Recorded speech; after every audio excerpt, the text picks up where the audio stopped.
everyone, and welcome back to the Jerry and Carol Harris Jewish Destiny series. I'm your host, Rabbi Pinchas Landis, and let's dive right in to study some Jewish history together. So in last week's session, we were talking about the rise of the Zionist movement, all the different factors that led to it, the conceptualization and really the building by Theodor Herzl. And as the movement continues to develop in pre-war Europe, there are two main factions of the movement that we addressed briefly last week, but I want to dive a little bit deeper into right now. Now, even though you had these different factions within the movement, that was another one of these successful moves of Theodor Herzl, that he was able to keep it all together, even those that he totally didn't understand. For example, as a totally secular Jew, raised with no Judaism whatsoever, didn't understand Judaism whatsoever, he knew it was important for the rabbis and the religious Zionists to be part of the movement, even though he didn't begin to understand anything about the life of a Torah Jew and the importance of the Torah observance in Judaism. Still, he understood that he had to figure out a place for them in the Zionist movement.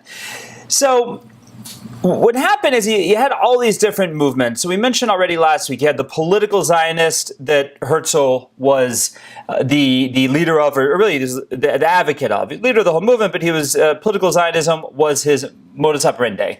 You had practical Zionism, the idea of buying up the land, settling the land, and eventually it'll become a Jewish state. You had religious Zionism. You had even within religious Zionism, you had different groups, and you had these struggles of religious, secular, practical versus political. Was there religious undertones to what they're doing? Was there not, or overtones, I should say, or was there not? And many of these were fought out at the multiple Zionist Congresses, and they were never resolved. So when you look at Israeli politics today, with all the different types of party, okay, many of the left-wing parties are completely out of power now, even though they were in power for so long. But you have your centrist parties, your right parties, your nationalistic parties, your secular parties, your religious parties, etc., etc. Well, that's what the Zionist Congress looked like. So if you imagine the different parties fighting the Knesset today, that's probably somewhat similar to what the Zionist Congresses of the early 1900s looked like, because these struggles were never resolved. They were all embraced, and it's still fighting out right now in the land of Israel. So to speak, in many ways, the soul for the land of Israel is being fought out on a daily basis.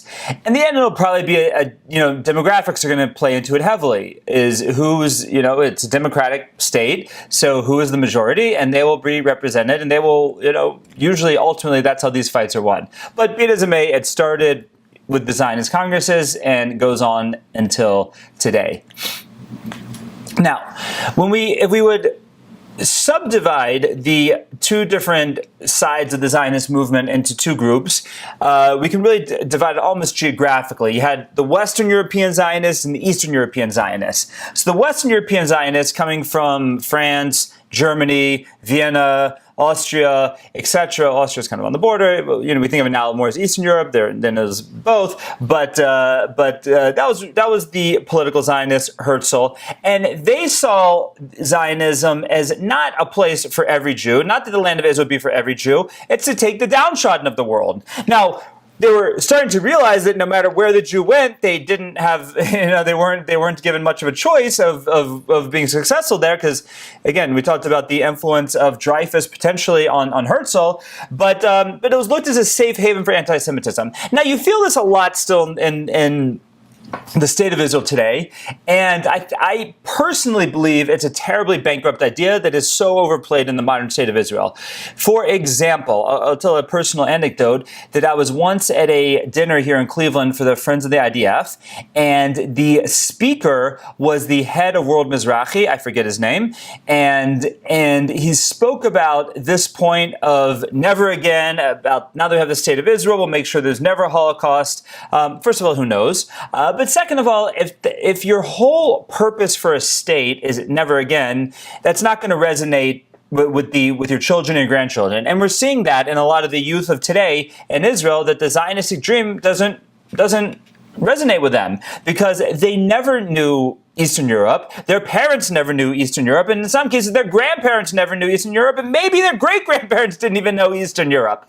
So to say that the whole point of the State of Israel is to avoid what happened for thousands of years, culminating in the terrible atrocities of the 20th century in Eastern Europe, doesn't resonate for people who don't know that firsthand. But that was that a lot of that was the Herzlian philosophy, and it's still very resonant today in the land of Israel. For example, one of the most central locations in every politician, and every trip almost that goes to Israel goes to Yad Vashem. And again, maybe we'll talk more about Yad Vashem in a later episode, but I think there's a lot to say about that museum. But next time you're there, and it's again, very well done museum. I don't want to knock it as a museum, but next time you're there, have a keen eye to the political undertones of the museum, not the least of which is the museum goes in this downward trajectory. You start and you go out into one room, zigzagging down through the museum until you come out, and what do you see? You see a beautiful forest and the Knesset. As if to say, I don't want to say it was all worth it, but the result of this, and because of all that happened, we have the Knesset, we have the modern state of Israel. I don't agree with that hashkafa. I don't agree with that outlook. But anyways, a lot of that started with Herzl, and that was the Western European view of Zionism represented by political Zionism. On the flip side of this, we had the Eastern European Zionists, who are more of the practical type. And the two were at odds throughout the process. Now, the Eastern Europeans were also, like we said, very subdivided into the more secular, more religious, and then even within those groups subdivided quite often with okay, if you were secular, well, how far were you from religion? We always say nothing's black and white, nothing's monolithic over here.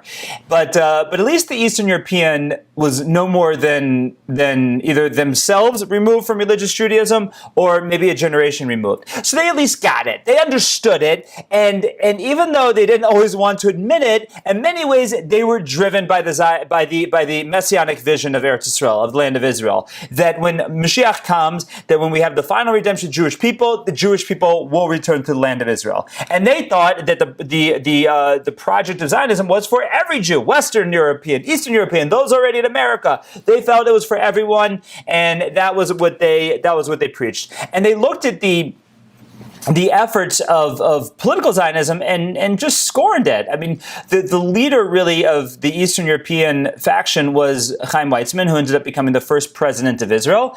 And they looked at the Eastern European faction as tremendously extravagant with their long coats and their top hats and their pomp and circumstance. And they would come to the Zionist congresses and just laugh at it. Whereas because it just didn't resonate with anyone but these statesmen, so to speak. Now, the Eastern European, they had the ear of the students and they had the ear of the future, and the Western Europeans knew that. And they looked at all these meetings that Herzl had with the princes and the kings and the political officials. They looked at it as a mirage. Weizmann writes himself in his biography that it was a mirage. There's no political effect. There's nebulous negotiations, waste of time, wasted effort. And again, I think the underlying idea is they felt when they looked at Herzl, Nordau, these people who are completely secular and had been for several generations, they felt they didn't understand Yiddishkeit. They didn't understand Judaism at all, and that was at the core of the Zionist movement. Now, Zionism as a movement was neutral in Judaism. It didn't take a stance. Herzl felt that there would be no move for that the Jewish state would be a state of Jews, be democratic, be decided by the Jews. He never thought about so much, would the buses run on Shabbos, or would national institutions and government buildings be open on Shabbos? That was not an issue to him. He never thought about it. I don't want to say he didn't think about it, because he was a brilliant man, but at least it wasn't made an issue. They were neutral in Judaism. Now, we mentioned Weizmann as the one who was the leader of practical Zionism and the Russian, the Eastern European faction of the Zionist movement. And really after Herzl's death, he becomes one of the main leaders of the Zionist movement, really carries the movement for 30 years, and really through the most trying and successful times that really brought the state to fruition in many ways. He's the one who ended up meeting with Roosevelt to get with Truman to convince Truman of the need for the Jewish state and get America behind it. against the advice of General Marshall and the State Department, and he did all that work leading up to really, like we said, led the movement for the 30 years right before the state, and but really in many ways is a tragic figure, because by the time the state was founded, he was already somewhat sick, quite frail, but still sharp of mind, and they gave him the position of president, which he ultimately took as an insult, because like many parliamentary democracies, the head of state or the president or whatever they call it is a figurehead, is there just for ceremonial duties and is not really involved in anything whatsoever. And Weizmann took this as a snub, and many of the actions of the government towards him, his former co-workers, so to speak, like Ben Gurion and Perez, and well, this is before Perez, but Ben Gurion and the early members of Mapai, of the labor movement, he felt very slighted by them. He would ask for minutes of the cabinet, he wouldn't get them, and he really did not like the way that the presidency of the state of Israel was defined, and he only served there for 3 years before he passed away. But really mainly was resentful and felt it as a snub to all the work that he had done to really make the state of Israel. Now, beyond this, he was also not a signatory on the Declaration of Independence of the state of Israel, and all this left him somewhat embittered in the end of his life. What was also interesting is in the end of his life, he did return to the traditional Judaism of his youth. So through much of his life, he waxes and wanes in his religious observance, but before the time of the end of his life, he does become a Baal Tshuva and comes back to religious observance. Now, while we're talking about him, we'll talk about him a lot more in the next few sessions, but beyond his contributions to Zionism in the modern state of Israel, he had tremendous contributions to science. He was a noted biochemist. He was really considered, or is considered, the father of industrial fermentation, and a lot of the scientific institutes now in the land of Israel were founded by him. The Saif Research Institute in Rehovot, which is now named the Weizmann Institute of Science, posthumously named in his honor. He was very involved in the establishment of the Hebrew University in Jerusalem, and he established a Technion, the Israel Institute of Technology. So, and all this was in pre-state Israel, by the way. So many of the great educational institutions in the state were founded before the state, which again is we have to appreciate the gamble of that these people, and that was practical Zionism. They were starting these institutions on land that they didn't really own. I mean, they owned it because they bought it, but they didn't govern it. It was still, all this is done before World War I. It's still controlled by the decrepit Ottoman Empire. And you already have the Arabs, the Arabs that we talked about last week getting a little upset about it. So, who knew what the future was? They didn't have numbers, they didn't have security, they didn't have armies, they didn't have any sovereignty, and they're building major institutions that still survive today. I mean, you have to think about the audacity of it for a minute. It's amazing. Now, another one of the interesting debates going on, not so publicly in the Zionist Congress, but definitely it was an issue, was as they got closer and closer, the first Aliyah, the second Aliyah, the third Aliyah, and you had more and more Jews going to the land of Israel before World War I, the question became what language would be spoken in the future Jewish state. And the Eastern European faction said, we have a language, Yiddish. The problem with Yiddish is it's great for Eastern Europeans, Ashkenazim, but you already had a small community of Sephardim that were in the land of Israel. Again, they're almost ignored for 20 years. They're initially ignored by the early Zionists because the numbers were so small in comparison. I think we said last week there's something like maybe 20,000 or maybe 10,000 Sephardim there, as the Ashkenazim just go up and up and up. So they were, really, really nullified as a tiny minority. And then even after the founding of the state, when all of the Arab countries will kick out the Jewish populations and you'll have a huge influx of Sephardic Jewry, still, until Begin comes to power, they're going to be a marginalized community, and still in many ways today they're a marginalized community. So the fact that they didn't speak Yiddish was not an issue. It was not an issue at all. So, and let's face it, Hebrew became the language and no one knew Hebrew. Hebrew did not exist as a language. It existed in davening and and of course in the books, our books are written in Hebrew, the Mishnayos and all the great Torah works had always been written in Hebrew, and Tanakh for sure, but it was not a spoken language in any way, shape, or form. So many had to, especially the secularists, didn't know Tanakh and these things. So Hebrew had to be learned eventually eventually. So that was the approach of the Russians. I mean, if it even, I don't think it came up, but even if it did come up, so they'll learn Yiddish. What's the big deal? Like a Sephardic Jew can't learn Yiddish? Russians wanted Yiddish. Eastern European Jews wanted to stick with Yiddish. They had their language. They'd had it for a long time. Yiddish was referred to as the Mama Lushan, the mother language, and it was going to be Yiddish. Herzl thought it'd be French. French was considered, the intellectuals' language, Sorbonne, and all these wonderful things. He thought it'd be French. We have one early Zionist by the name of Eliezer Yitzchak Perlman. No, not the violinist. This Eliezer Yitzchak Perlman, as many of the founding fathers of the modern state of Israel did, decided they needed a more Hebraicized last name. For example, David Ben Gurion was David Green, Golda Meir was Golda Merovich, and they all wanted these Hebraicized names, so he changed his last name from Perlman to Ben Yehuda, Eliezer Ben Yehuda. So Eliezer Ben Yehuda was of the opinion that Hebrew should be the language of the eventual state of Israel. Now, you have to realize the years that he was operating. He emigrates to Israel in 1881. That's at the beginning of the first Aliyah, and he dies in 1922.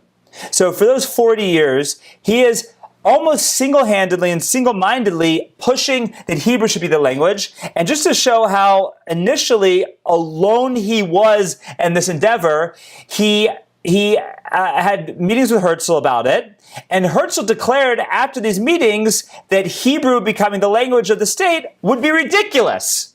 So the leader of the movement thought it was ridiculous. Now, after Herzl passes away, 1904, we're going to see that others will embrace Ben Yehuda. Weizmann will embrace Ben Yehuda. Ben Gurion will embrace Ben Yehuda. But initially, for 25 years at least, it's a single-minded crusade led by one person. And then eventually, after Herzl, it does gain steam. And by the time he passes away in 1922, you have the new Yishuv, all those living in the land of Israel. You have the old Yishuv still speaking Yiddish, but you have the new Yishuv speaking Hebrew. There's a language almost single-handedly created by him. He wrote the dictionary. He made the Vada Lashon to the Institute for Language to discuss words, because let's face it, there were a lot of words already in the early 20th century that did not exist in Hebrew. Electricity, right? This is actually a funny thing. The word that he chose for electricity was is chashmal. Now, chashmal, it comes from the Tanakh. It's mentioned by Yecheskel and the Ma'aser Merkava in his vision of the Almighty's chariot, the Almighty God, and the radiance that he describes as coming off from the Almighty is chashmal. That's hardly electricity. And interesting, the great Revolba Zechron Livracha, who lived most of his life in the land of Israel, in the state of Israel, would always say electrica when he referred to electricity, because he did not like that Hebrew word. And now it's interesting because sort of in the more modern, it's all modern, but more recently, a lot of times when you have a need for a new Hebrew word, it just becomes the Hebraicized version of the English word, and you have a lot of that going on. The Hebrew word for French is Frenches, things like that. Chips is cheaps. So you have a lot of, while in the early days, you had the tremendous influence, obviously, of Yiddish and French. The main influence on Hebrew now is English. So that's any new words probably in the past, 30, 40 years have come from English. So, but Eliezer Ben Yehuda is able to single-handedly, single-mindedly push through Hebrew as the language of the Yishuv, of the settlement, and by long before the state of Israel in the 1920s already, you're going to have those who came there speaking a language that, again, just think about it for a minute. 20 years before they weren't speaking, and they didn't know. So it's really just a mind-boggling thing if we think about it. That you have these people, and Eliezer Ben Yehuda was the first one to raise children speaking Hebrew. His son Ben Zion was the first child, supposedly, in modern times, raised only speaking Hebrew. And he encouraged all those others, as they have children, as they're going to be the next generation, raise them speaking Hebrew. But people, again, these early founders, the Golda Meirs, the David Ben Gurions, etc., they didn't know Hebrew. They had to learn it. Now, some of them became so steadfast that when Golda Meir was prime minister, she had a meeting in America with many of the great Rabbanim in America, Rav Yaakov Kamenetsky and Moshe Feinstein, and she refused to speak Yiddish to them. Now, she knew Yiddish, right? She was from America originally, and she grew up speaking Yiddish, and she knew English, but she insisted on speaking Hebrew. And these Rosh Yeshiva didn't speak Hebrew, because as many of us know, as much as you can be fluent in Hebrew when it comes to your davening or your learning, when you're reading Sfarim, reading Jewish books, the mental gap between being able to understand a language through reading and understand a language enough to speak and have a conversation in it is very difficult. I'm a case in point to that. But these Rosh Yeshiva, they didn't speak Hebrew. And it was a very complicated conversation, because they could have been speaking Yiddish, they could have been speaking English, but no, Golda said, we're going to speak in Hebrew. Okay. On to the religious Zionist wing of the Zionist movement. So this was an interesting faction, because if we look at, when we mentioned a couple sessions ago, the Chovevei Zion, the lovers of Zion, lovers of Zion was an interesting mix of many of the great rabbis of Europe and secularists of Europe.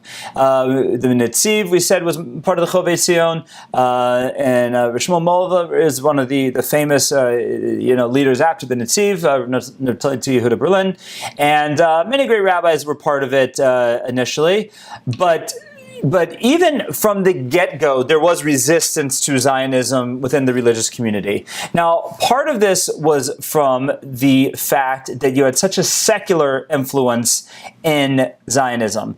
Because you have to remember, we talked about the Haskalah and the Enlightenment of Western Europe and Reform and the Enlightenment of Eastern Europe. There had been literal wars that had broke out between the religious and the non-religious communities in these places. More so in Eastern Europe than in Western Europe. So now when you have Zionism, which was really being brought up by the Western European Maskilim and then joined by the Eastern European Maskilim. So we've been fighting with them for so long. Now we're going to work with them. Like, that's how we're going to bring about the Mashiach. That's how we're going to bring about the Messiah. That's how we're going to get it back to the land of Israel. That can't be. So a lot of the opposition to Zionism from the religious community, from the Orthodox community early on, was just, there's no way that this is going to lead to really Mashiach, which is what we want over here. Not to mention, there is a famous Gemara mentioned in Ksuvos, in Treaty of Ksuvos, that talks about how there was a shavua, a vow taken by the Almighty to the Jewish people that they could not force their way back to the land of Israel, and they could not fight their way back in. And it's been, again, a lot of, I have a whole class on this from here on Torah Anytime. I believe it was in my Great Fights in Jewish History series. And when we talked about Zionism in that class, I got into really the nitty gritty. And I think I have another class on Torah Anytime where we get into the nitty gritty of the Gemara and Ksubos. And on the surface, it sounds like, okay, you can't push your way back in. That's the Satmar approach, right? But there are other approaches from many Talmidei Chachamim that say that, no, that the Gemara, the Gemara is a Gadic Gemara, might not be able to take it at face value. Okay, let's not go too deeply into that now, but you can reference those lectures in Torah Anytime if you're interested. But that was an issue that, again, that we can't force our way back in, and working with these people after they've caused so much destruction to the Jewish community, that ain't going to happen. So there are many religious leaders that oppose Zionism from the beginning. And again, like we said with all this, the remnant of that does exist in certain communities today. Like we said, the Satmar community has been staunchly anti-Zionist from for a very long time. Satmar community is a wonderful community. I have absolutely wonderful community. They're the source of chesed, of kindness in the world. If you want to look at examples and paradigms of kindness, go to the Satmar community. I'm not saying there's a negative thing about Satmar, but their position, and it's been handed out, and again, sourced in Jewish sources, and that's wherever we are in the Zionist spectrum. I'm going to just take a step back here. It becomes so emotional for people, like any Jewish, because every Jewish fight is a family fight, and everything becomes emotional, and with Zionism it becomes emotional, and we look at people who don't see it like us as just so backwards and what are they doing, and spit on them, etc. And the more Zionists look on the less Zionists like this, the less Zionists look on the more Zionists, the anti-Zionists look at the pro-Zionists, and no one gets it. I'm here to tell you that Rabbi Landis' approach is all sources of Zionism, from anti-Zionism to the most Zionistic nationalist Zionism today, have sources in Jewish history and Jewish tradition. Okay, let's just get that out there. Satmar has what to rely upon, and Mizrahi has what to rely upon, and everything in between. Okay, I just want to get that out there. So, but looking at how the movements developed. So you had these groups, who said, okay, Zionism, not for us, and until today, it's not for them, many of those. Okay, then you had the next group. We'll call it the Mizrahi Group. Now, Mizrahi is an acronym for Merkaz Ruchani, which means religious center, and it was founded by a Lithuanian Talmud Chacham by the name of Yitzchak Yaakov Reines, and he was really part of the practical Zionist movement. In other words, he did not originally put too much messianic fervor into the Zionist movement. That wouldn't come until really Rav Kook, Rav Yitzchak Kook, who would really be the one to infuse the Mizrahi movement with a messianic fervor. But he felt it was practical, similar to Herzl. He saw the terrible atrocities of Eastern Europe, of anti-Semitism, and he said, we need somewhere to go. And because of this, he will even vote for the Uganda plan of Herzl. Let's go to Uganda in the meantime. We just got to get out of Eastern Europe. And that's really where Mizrahi started. That being said, he felt that as long as it's a Jewish state, Torah has to be at the center.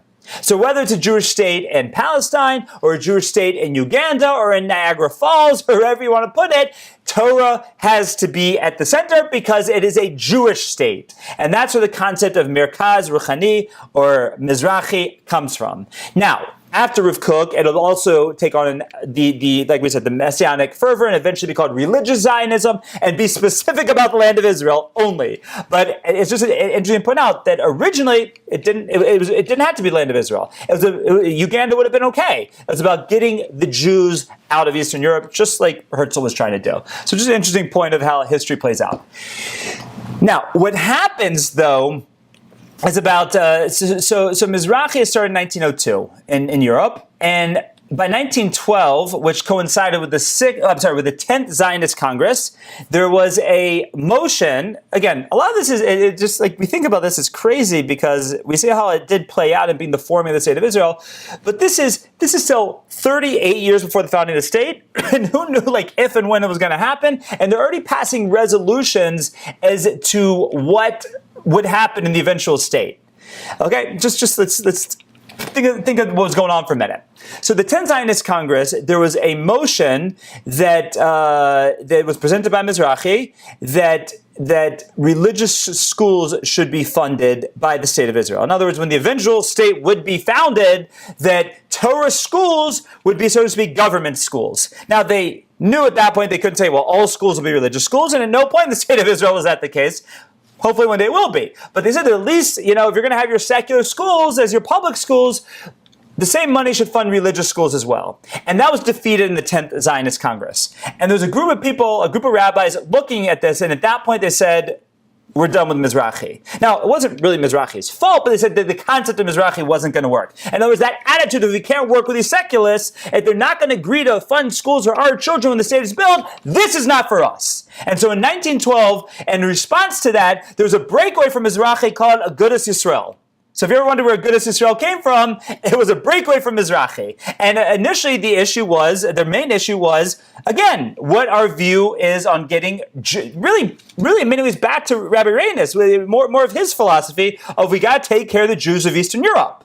And that's really been what Agudas Yisrael is all about from 1912 until 2022.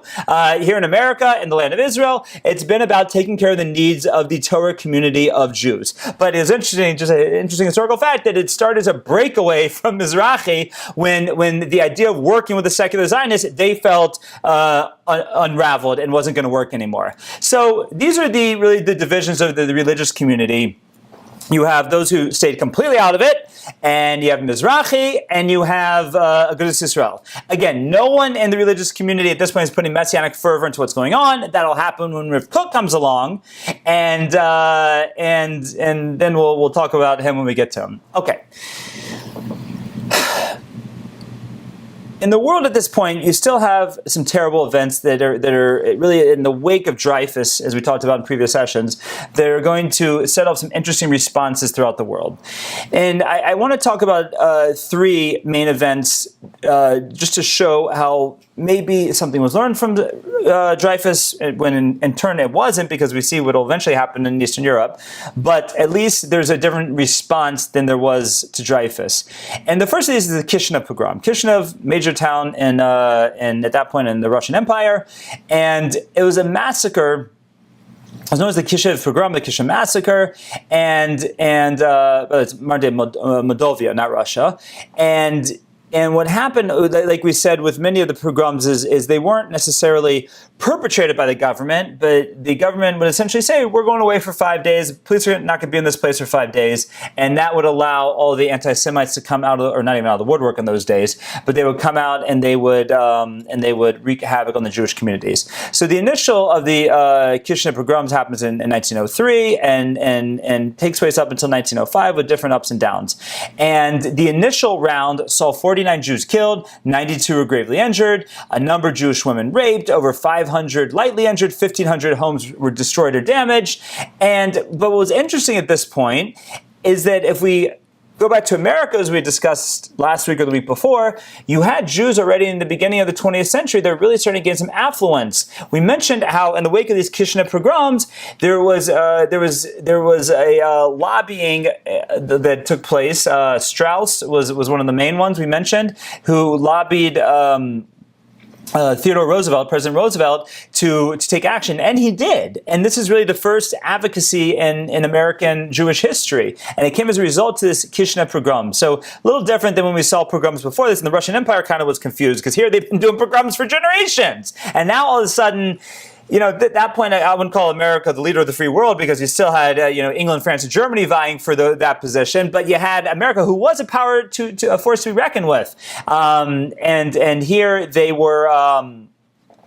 Here they were speaking out against what had happened in the pogrom and the Kishinev pogrom. So that was just an interesting change that happens in this time. Now. As we look with some of the other features, we had another terrible incident at this time that takes place, and that is, it's also in Russia. We're looking a lot at Russia at this time, and that is we had the case of Mendel Bayless. Now, Mendel Bayless was a modern-day blood libel. Now this blood libel, like when this happened, people thought it was a throwback to the Middle Ages. Now, we talked about blood libels before. The original blood libel was in 1144 in England, and you had many after that, and you had these terrible situations where you had the victims of the supposed blood libel who were made saints by the church. In fact, if you go to England today, there's a tomb to little Hugh, Saint Hugh, who was supposedly killed by a blood libel. Right? Obviously, he wasn't, but he's in the Lincoln Cathedral in England. And in 1955, the British finally put a sign on it that basically said that, well, it's a trumped-up story of ritual murder, and we don't believe in this anymore. But you go into other such places in Italy, St. William, and these different children from blood libel stories, and it's the negative residue is still there. So the case of Mendel Bayless is Mendel Bayless was a tailor, a simple man, like many tailors were in those days, and the body of a boy who was murdered was found in a cave not far from the factory that he was the foreman of. Someone testified that they saw the boy kidnapped by a Jew, and so they found Mendel Bayless as basically the closest Jew to where this happened. No evidence beyond that whatsoever. In 1911, he's arrested, and he has to sit in Russian jail till 1913. Now, Russian jail in the early 20th century, I don't know if it's that much better than Russian jail today, but a jail under no circumstance. This is not a white-collar minimum security prison. This was not a fun place to be for 2 years. And the acquisition was he was arrested for ritual murder. The old idea of the blood libel, that Christian blood is needed for matzahs, for wine, for anything and everything. Now, the Russians obviously didn't do their research in this accusation, because Mendel Bayless was a secular Jew. He was not religious. So why would he perform ritual murder if he wasn't so ritual, so to speak? And not only that, but the kid was abducted on Shabbos.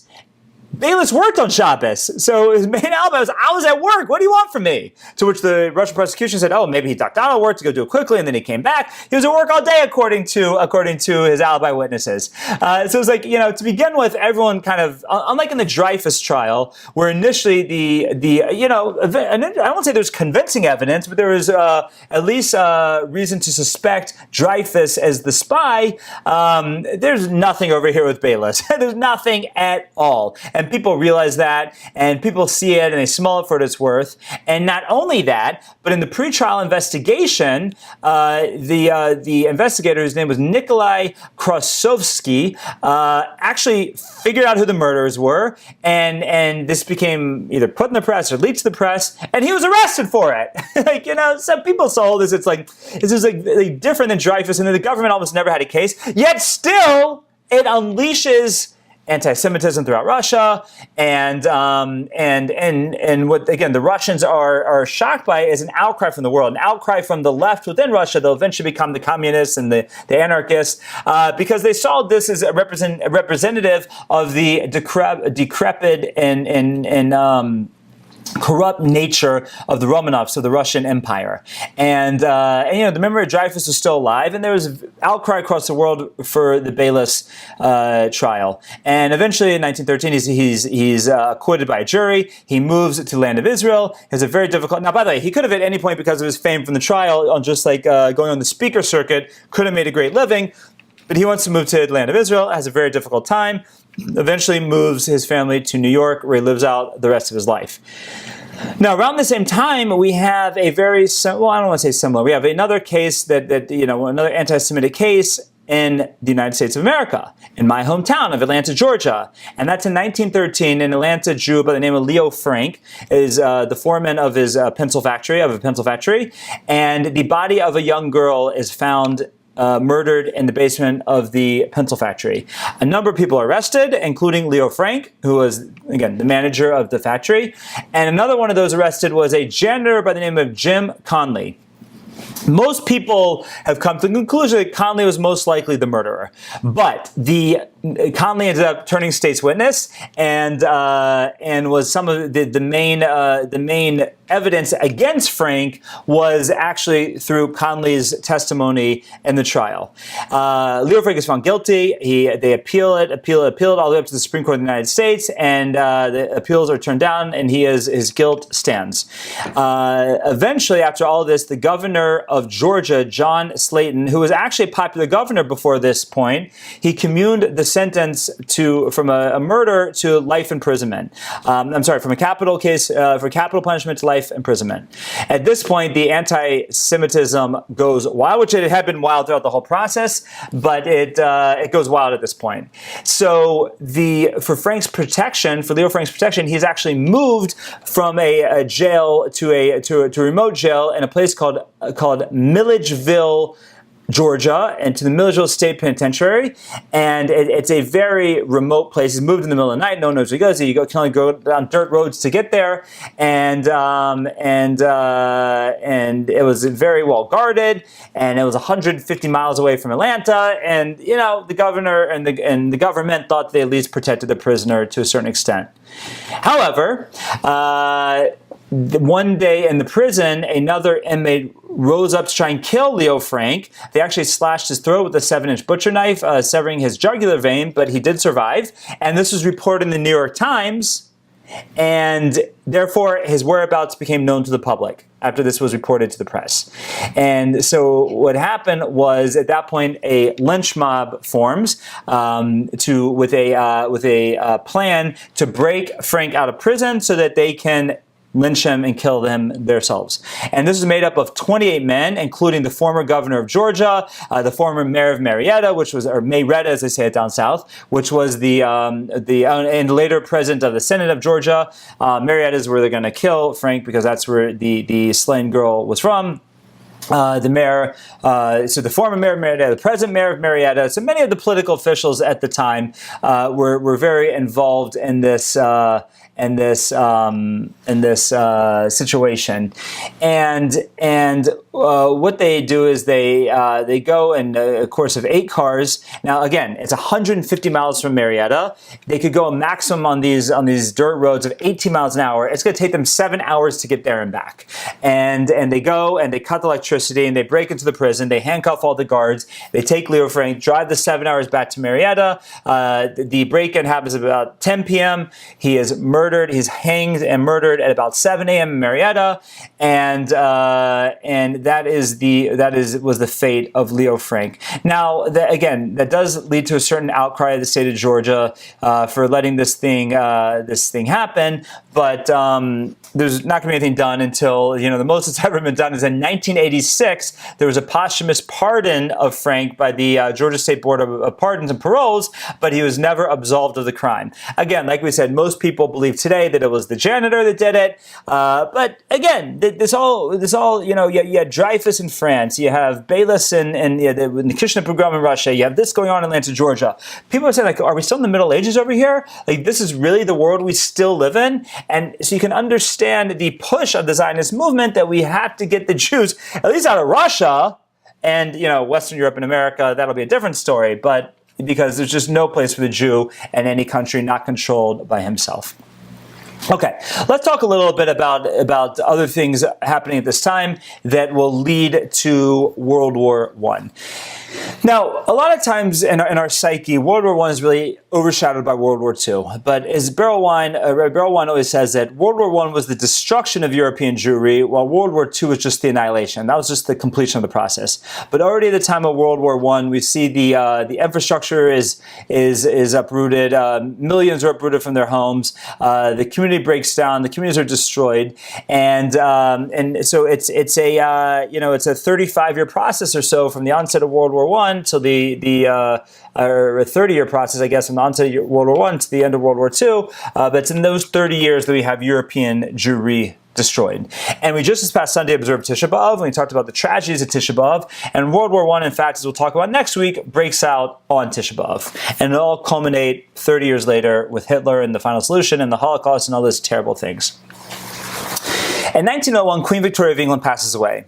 And, the interbreeding of royal families, that goes on that we think of, what was very interesting is in Europe at that time, it not only went within their empires, but went even outside of their empires. So you have that the three of the four main world powers and the main belligerents of World War I will be Basically, World War I will be Germany versus France and England, and everyone else will be an ally of one or the other. But that's really going to be the main thing, and France and Russia are allied. So you had that Tsar Nikolai II of Russia and Kaiser Wilhelm II of Germany and King Edward of England are all first cousins. They're all first cousins from Queen Victoria. In other words, they're all the children of the children of Queen Victoria. With the exception of Tsar Nikolai, he was actually married to his second cousin, who herself was in this line as a first cousin. So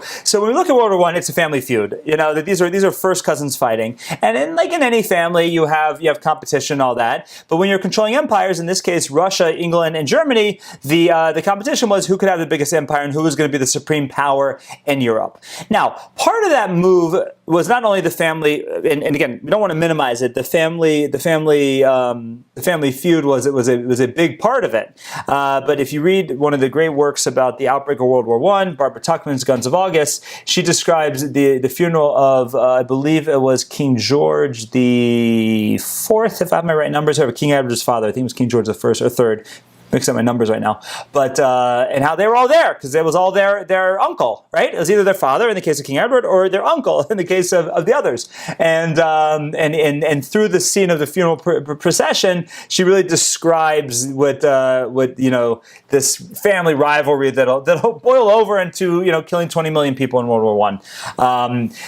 But beyond that, you had these empires, especially England and Germany and France, that because Russia was not as imperialistic. Russia was losing territory at this time. It was definitely not in Africa or in Eastern or in the Middle East trying to conquer more territory. But you had at least France, England, and Germany that have an issue that their populations are growing and their countries only have so much natural resources. So within their sort of their continental borders, they only have have so much natural resources. So in order to have the resources they need for their country, they need to go elsewhere. And this was really the mindset behind any colonization is that not so much to gain the land, to tax the people and all that. That was looked as really a second benefit. It was really just needing the raw materials. And so like when England comes to, or really they all come to try and sell the New World, but ultimately it's England, and then England's kicked out. But in the founding of America, and then Canada by France, and then on to England, and South America by Spain and Belgium and the different countries.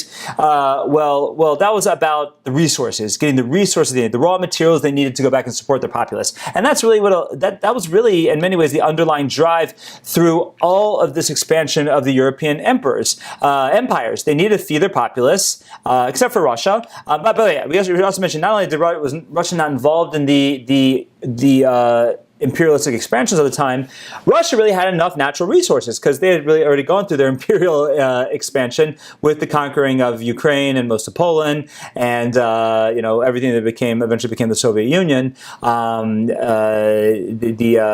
the Crimea and all these different places, Kazakhstan and all these. So Russia as a country really had all the natural resources they needed, but they lacked the industrialism of the other countries. So anyways, at this time you had just strange empires. Like England, really, in many ways, it was winning the imperial race. They ruled Hong Kong, Gibraltar, South Africa, and many India, and many places in between. And you had at the time you had an interesting. There was an interesting proposal that was brought up in 1899, was actually brought up by the Russians, and it materialized into something called the Hague Conference. Now, the Russians, the reason they brought this up is the Russians knew that they were behind in the industrialism of the other countries, and so they were concerned that if all this rivalry and imperialism would overflow into a war, they knew that they would be behind everybody else. So, in a hope to put a stopgap and to somehow slow things down, they proposed an international conference of peace conference known as the Hague Conference. And again, their idea wasn't necessarily that the whole world should disarm, because they weren't looking to disarm, but they at least wanted to pause things enough for them to catch up. Now, with hindsight, not much was achieved. Anything that supposedly was achieved during the Hague Conference, like the neutrality of Belgium and the banning of chemical weapons, it was almost all violated in World War I. So the Hague Conference, while it meets twice, originally in 1899 and then 1907, it's essentially all the different international treaties signed at the conference were essentially null and void with the onset of World War I. And the idea of international bodies, frankly, still doesn't really work in the world. Let's face it. Does the UN really do anything? Does it really mean anything? Does it really have sway over anything? We'll talk about that a lot in the coming sessions. But definitely the Hague Conference didn't achieve much. League of Nations isn't going to achieve much. United Nations, we're getting ahead of ourselves. But I'll give you a sneak peek. I often refer to them as the useless nations. So you know how I feel about them. Anyhow, so part of the attitude was these countries now have so much armament, so much weapons, so much advanced weaponry that there could never be war in Europe because we'd kill each other, we'd kill out the whole world. So that alone protects us. Similar to the argument that has been mounted almost ever since then. But even with the nuclear buildup between Russia and America in the Cold War, that was the argument. Really, okay, we have to make sure we can destroy the world 3 times over. So therefore, there'll never be war. Well, the problem with that is when you put a crazy person in the mix, like in the case of World War I, Kaiser Wilhelm II, that military buildup becomes someone wanting to use his military buildup to conquer the world, which he almost does. Makes a few bad strategic decisions that ultimately he failed, but he was very close, as we'll talk about probably next week. But this was what was happening leading up to with the armaments of Europe, and leading up to the family feud that we know as World War I. Now, a few other events that really will pave the way to the war is first of all, we have the Balkan Wars. It was really a series of 2 wars, first in 1912, then in 1913.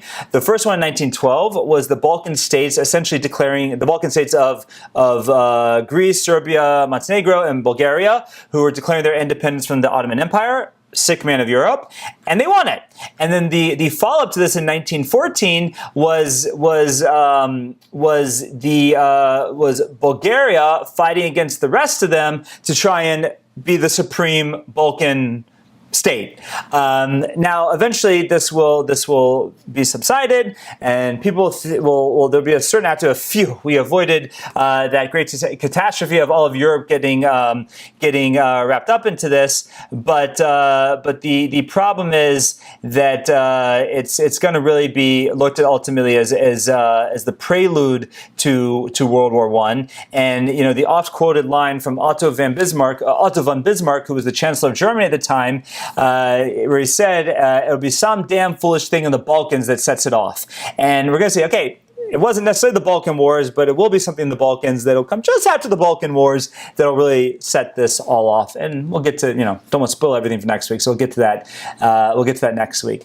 Now, with this family feud going on, you had a number of alliances, and that's how everyone's going to get dragged into it. That we're going to see it's going to be some damn foolish thing in the Balkans, which, again, if you don't know where the Balkans are, that's this peninsula that connects the Middle East to Western Europe, Bulgaria, Greece, Montenegro, we mentioned, and it butts up to Turkey, and that's why before this was the Ottomans' hold in Europe was the Balkans, and now the Ottomans really lose all their hold in Europe.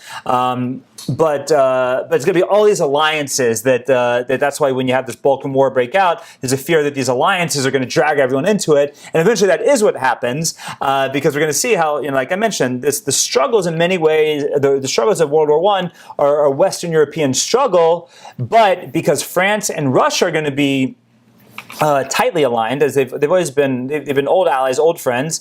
That once France gets into it, Russia's got to get into it also, and that brings that. Now, just an interesting event to throw in here, that just to show you some of the leaders we have, where we have the savvy, larger than life, but many ways crazy personality of Kaiser Wilhelm II, and on the other side we have Tsar Nikolai II of Russia, who was many historians believe is probably a good-intentioned leader, but was terribly inept at being a leader, and also married his crazy British cousin, who many people think she was crazy, and she really controlled him in many ways. But what's really just fascinating is there was a secret meeting between Kaiser Wilhelm and Tsar Nikolai in a place called Bajorko, and they signed this treaty. The treaty is known as the Treaty of Kovisto, and it was signed in 1905. And it was this secret treaty that if Germany was to need to go to war, that Russia would come in on their side. And it was this secret treaty between Kaiser Wilhelm and Tsar Nikolai. There's only one problem, and it was best summed up by one of Tsar Nikolai's officials, where he said to Tsar Nikolai upon by the way, it was also signed without any consultation of ministers or anything. So one of the ministers says to Tsar Nikolai upon his return to Russia, can it be that your majesty does not know that we have a treaty with France? Right? That you're signing a treaty that if Germany was to go into war, now if Germany was to go into war, who would it be? It would be with France. And we already have a treaty that says if France goes into war, we will come in on their side, and that would be against Germany. So how in the world, idiot, did you sign a treaty saying you'd be on the side of Germany? So Russia right away has to abdicate the treaty, but it just goes to show you just some of the strange, it was basically one cousin prevailing over another cousin. It ultimately didn't come to much, but to really, if nothing else, it showed Kaiser Wilhelm what kind of, idiot he had for a cousin in Russia. And because of that, he never feared Russia. Now, that was a problem. That was a problem that Napoleon made. That was a problem that Wilhelm makes. That was a problem that Hitler will make, of not fearing Russia, because Russia never wins based on its leadership. Its leadership's usually terrible. It never wins based on its industrialism. Its industrialism is usually terrible. Its tactics are terrible. Its generals are terrible. Everything's terrible. But it's such a big, vast area of land that just cannot be swallowed. And it's what undoes Napoleon, it's what will undo Wilhelm, it's what will undo Hitler. And even though he said, my feeble cousin will be able to knock him out in a minute, well, you can knock him out, but you can't knock out Russia. And that was the mistake that Kaiser Wilhelm makes at this point. Okay, so this is really the landscape that we have going into pre-World War I. And one more event just to mention here, I think it's an important event, and that is the Russo-Japanese War. The Russo-Japanese War was a war with Japan. It was looked at as a startup at that point in time. Now, really, they were building themselves into the empire that we would see rear its ugly face in World War II.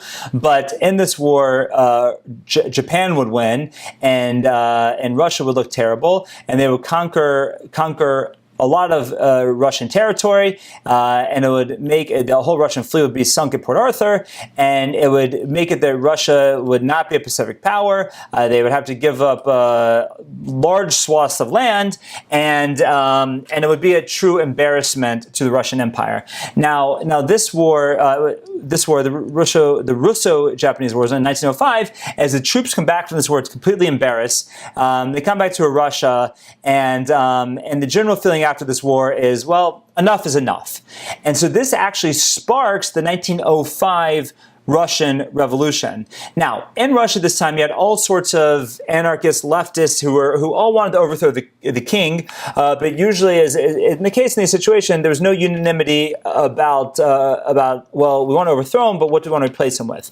There's anarchists, there's the Bolsheviks, the Mensheviks, and we all know the end of the story is the Bolsheviks will win that, but there's going to be plenty of internal fighting along the way.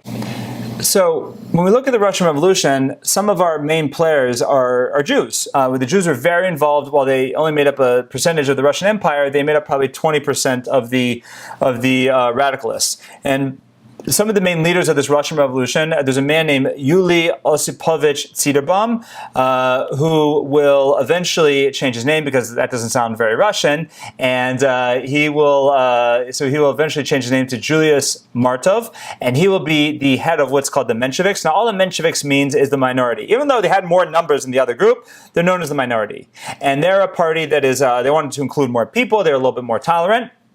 But they were one of the, but Martov is one of the leaders of this Russian Revolution. Another one is a man by the name of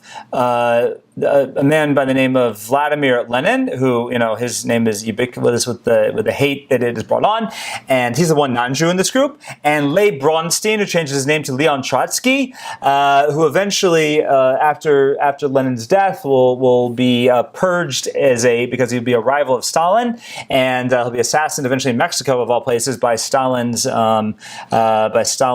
goons. But you have these different factions: the Bolsheviks, the Mensheviks.